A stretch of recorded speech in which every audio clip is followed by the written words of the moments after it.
Okay, this is the trim tilt unit that I rebuilt the O-rings inside the cylinder.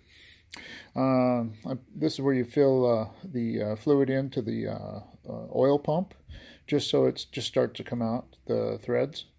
Tighten that back up.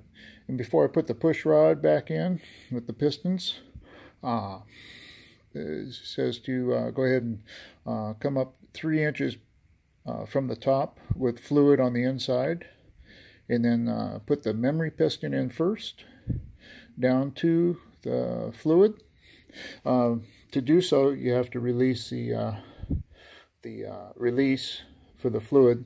Otherwise, you'll have you'll be fighting it.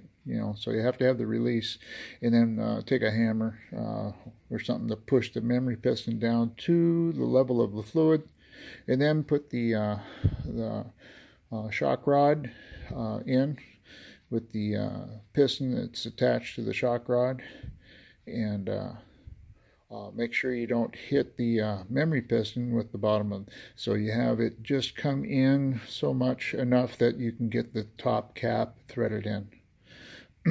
Once that's all back together and tight, then you run it. I have the battery here. I have the connections here, the positive to the blue and the negative to that. And then you, in order to get the piston to drop down, it's reverse polarity. So the positive would go on the negative, like so.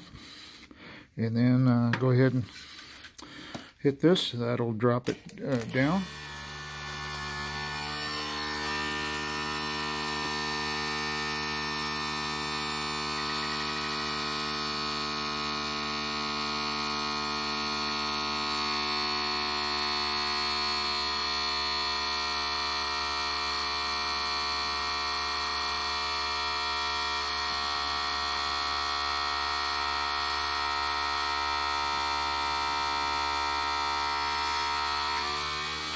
Okay, and then reverse the, put the positive over here. Okay, then run it back up.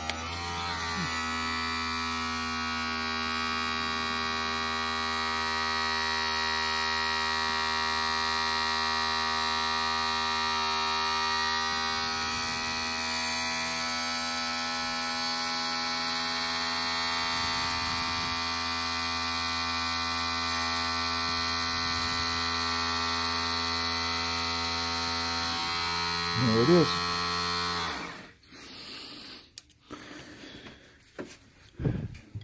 So, it works good. No leaks anymore. Works good. That's the main thing, is no leaks. Alright. Oh, when you run this up and down, make sure you close off your pressure relief. Make sure you have it screwed in all the way. When you release it by 3 full turns, and you're able to raise your motor up and down by hand. All right.